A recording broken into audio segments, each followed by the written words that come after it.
Salve, galera! Hoje eu tô aqui com o Richard, dono da TR4, o Frank, e a gente vai mostrar elas em detalhe para vocês. Vamos girar?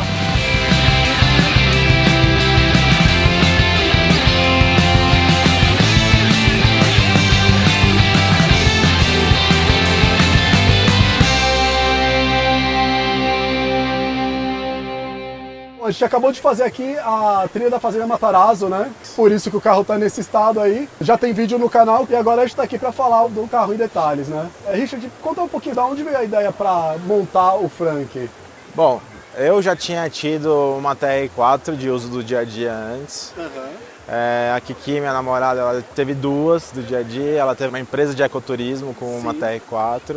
E a gente tinha um histórico de um carro que te leva para qualquer lugar com um custo relativamente baixo e com uma manutenção muito simples. Como os dois já tinham tido uma experiência com off-road ruim do lado da quebra do automóvel, manutenção muito cara, a gente falou, vamos montar uma TR, porque a gente vai brincar e vai custar pouco, entendeu? E essa foi a ideia de montar o Frank. Lógico que a ideia inicial não era ele ser desse tamanho, mas no fundo a gente foi conhecendo o carro, foi vendo o quão superdimensionado as peças são para o tamanho e potência do carro e ele foi virando o que ele é. Então a ideia inicialmente ia ser um projeto mais conservador, mas conforme foi andando... Eu comprei ele pensando em pôr o lift de 2, pneu 30 e guincho. Sim, né? O básico. E aí você começa a mexer, começa a ir para trilha e o negócio não para, né? Eu sou assim, cada trilha que eu faço eu sinto uma necessidade e quando eu chego eu quero resolver essa necessidade. Sim.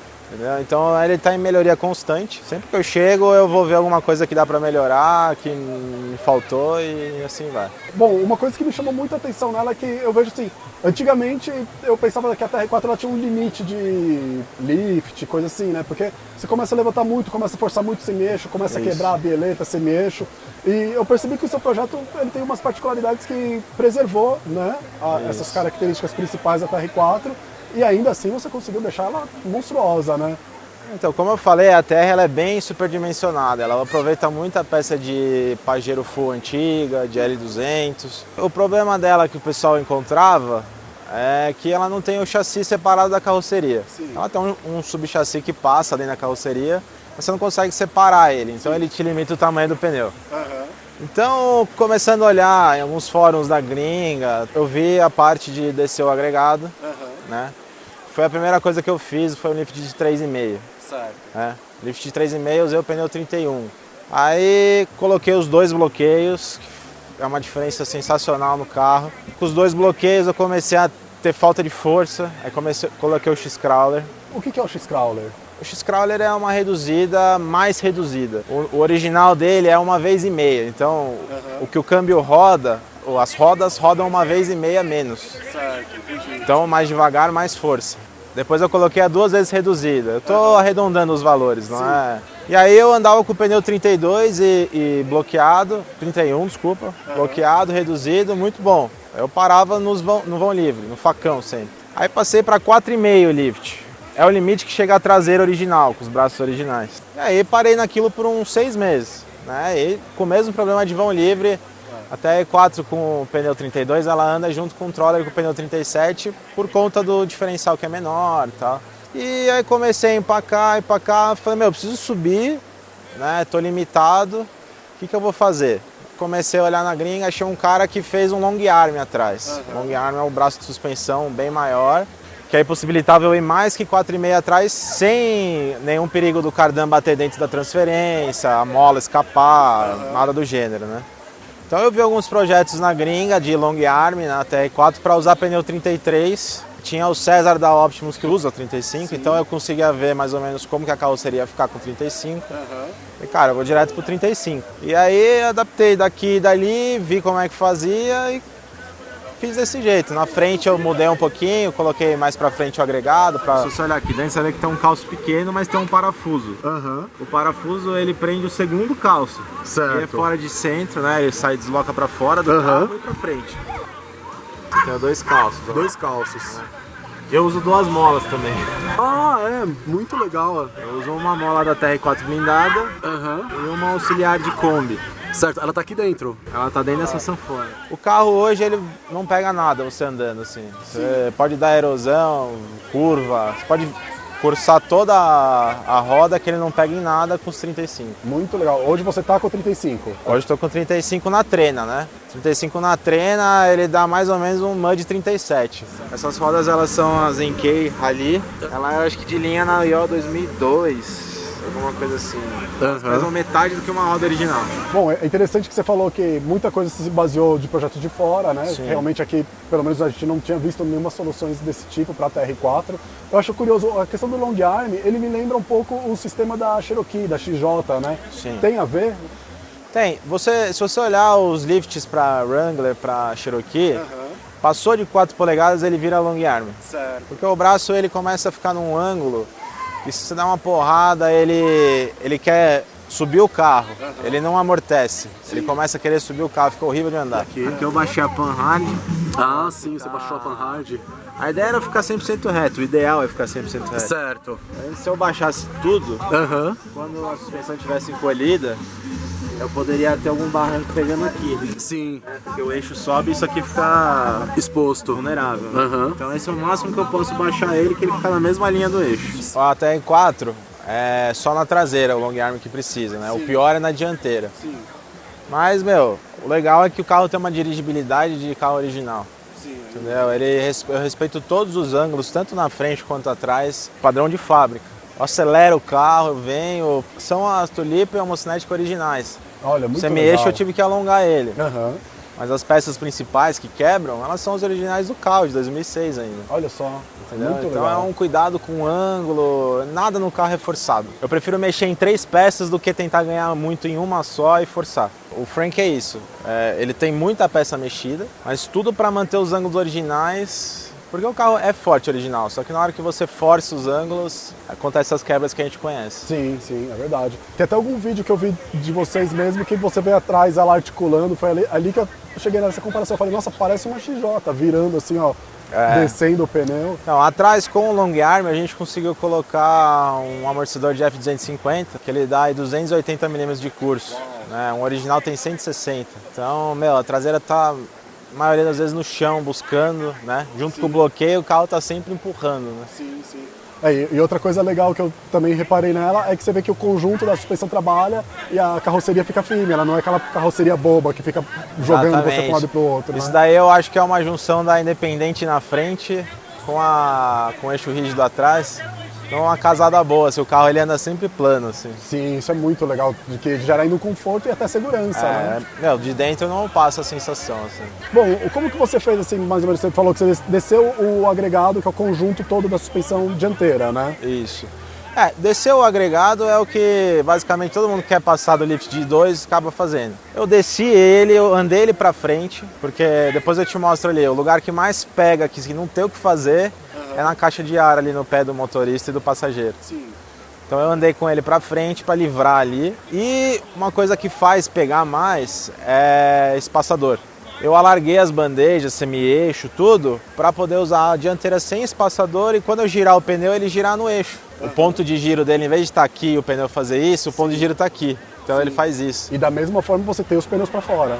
Eu tenho, mas eu não uso espaçador. Sim, entendi. É a bandeja e tudo que é para fora. Que veio até na questão que você comentou que o semi-eixo você mudou, né? Você tem as mesmas pontas, mas ele está alongado, né? Como o pneu é muito grande, você não usando espaçador, o espaçador ele amplifica qualquer força. Seja ela lateral, seja ela de impacto, né?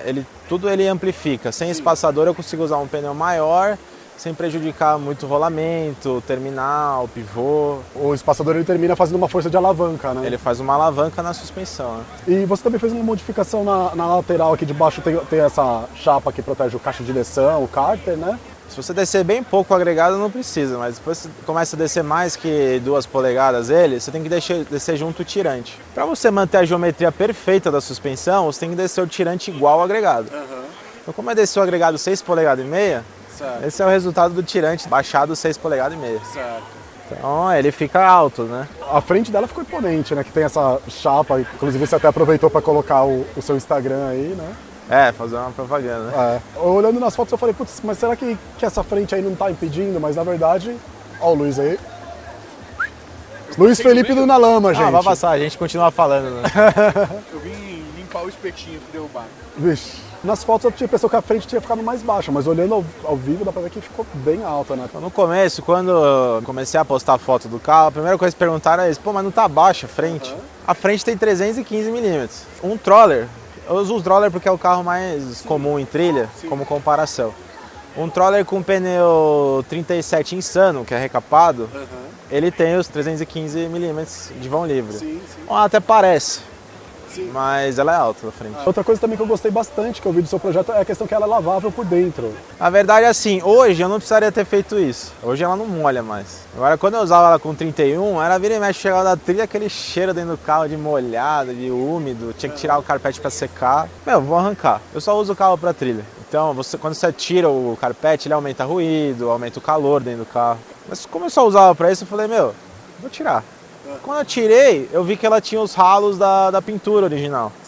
Porque a carroceria original, ela mergulha na pintura e né, depois tem que vazar o excesso de tinta, né?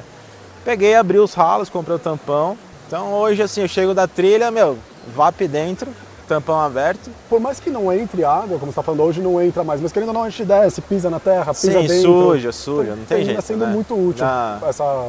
Mas a Zeca sempre entra suja e o lado dela fica todo vermelho, né? Não tem jeito. E aí é bom ter essa opção de você poder lavar por dentro, né? Sim. Que inclusive você também tem uma bomba d'água aí dentro, de motorhome. Eu tenho uma VAP 12 volts, porque trilha mais pesada costuma fechar o radiador de lama. Então essa grade aqui ela sai fácil, né? É só puxar que ela sai. Eu lavo o radiador e toco pau. É uma bomba igual as bombas d'água de motorhome, pra torneira, coisa assim. Dá uma pressão. É uma bomba que quando ela dá uma pressão, ela desliga sozinha. Então o seu controle é só na pistola, né? Sim. E falando do bloqueio, né? Você comentou, você tem bloqueio na frente e atrás. Eles são fixos? Sim, eles são Kaiser automático, 100%. De novo, eu não uso o carro na cidade. Então, pra mim, é a melhor coisa, porque, meu, vira e mexe na trilha, entra toco no bloqueio do pessoal que tem selecionável, entra o toco, entra o diferencial da carroceria e arranca aquilo lá. Ou problema elétrico. O mais comum é o toco arrancar mesmo. E aí você fica refém, você não tem bloqueio o resto da trilha. Aqui não tem essa, né? O carro tá andando, tá bloqueado. E outra coisa, que dependendo da situação que você tá, que você tá descendo uma pedra muito punk, você tem que subir outra assim, a hora que você tirou o pé do acelerador, ele alivia. Então aquele semeixo que tá, meu, querendo quebrar, que tá uma pressão enorme, você tirou o pé, ele alivia. O 100% selecionável, ele fica o tempo inteiro lá rígido, né? Ele não alivia até você desligar ele. Então, assim, coisas que eu acho boas no Kaiser, assim, uso, vai fazer 2 anos agora, em média 2 trilhas por mês, e não tenho o que falar do bloqueio, eu acho ótimo. Legal. E o guincho aí na frente, o que você tem? O guincho é um Work 12.000, é um guincho especial pro Frank, tá? O carro tem uma alma original aqui embaixo, assim, que ele limita o tamanho do guincho em 9.000 para esse tipo de para-choque. Foi feito um guincho da Work especial para ele, com rolamento. O rolamento você encontra em guinchos maiores, justamente para aguentar trilhas mais pesadas do que uma TR4 normal está acostumada a enfrentar, né? Eu percebi hoje quando você usou que ele é muito rápido, né? Pra desenrolar, enrolar. Sim. Isso tem a ver com o fato dele ser especial? Depois do Cachorro Louco, uma trilha que a gente fez, que a gente usou demais o guincho, foi feita uma série de upgrades com bateria óptima. Todo o cabeamento foi redimensionado no mínimo que eu preciso, porque cabeamento longo perde energia. Alternador da TR 2015, zerado. E o guincho roletado, 12.000 libras. Justamente para, independente do que eu precisar, o guincho está sempre pronto. Você desenvolveu o kit lift de 4,5? Isso. O kit lift de 4,5 que hoje eu vendo em parceria com a Na Lama. Luiz Felipe do Na Lama, gente. Vai passar, a gente continua falando, né?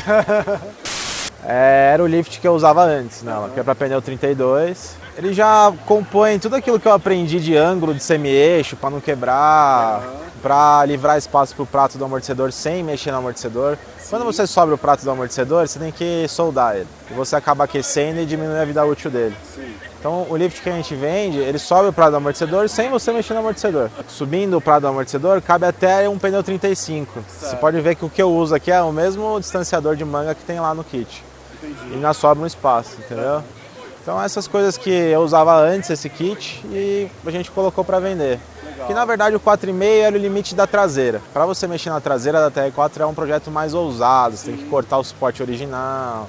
Não é todo mundo que tá afim. Então o 4,5 é o limite do cara que quer usar na trilha mesmo. Pesado, ver o negócio trabalhar e não dá problema. É uma opção para quem não quer modificar muito o carro, mas quer deixar Sim. bem... O kit de 4,5, você cansou de brincar, você arranca tudo fora, vende o carro Muito legal. sem cicatrizes. Muito legal. Bom, então é isso. E para reforçar para a galera, quem quiser acompanhar o Instagram, @tr4_frank. E vocês vão poder acompanhar as aventuras que, puxa, tá dando show essa TR4. Tá valendo a pena acompanhar. Indo em todas as trilhas aí para ver o que dá. Então é isso, galera. Não se esquece também de curtir esse vídeo. E lembrando que o Giramundo sempre posta para vocês vídeo de ecoturismo 4x4. E se você gosta, já se inscreve no nosso canal e segue a gente nas redes sociais. Obrigado, Richard. É isso aí. Obrigado você pelo convite. E essa é a TR4, o Frank. Vamos girar?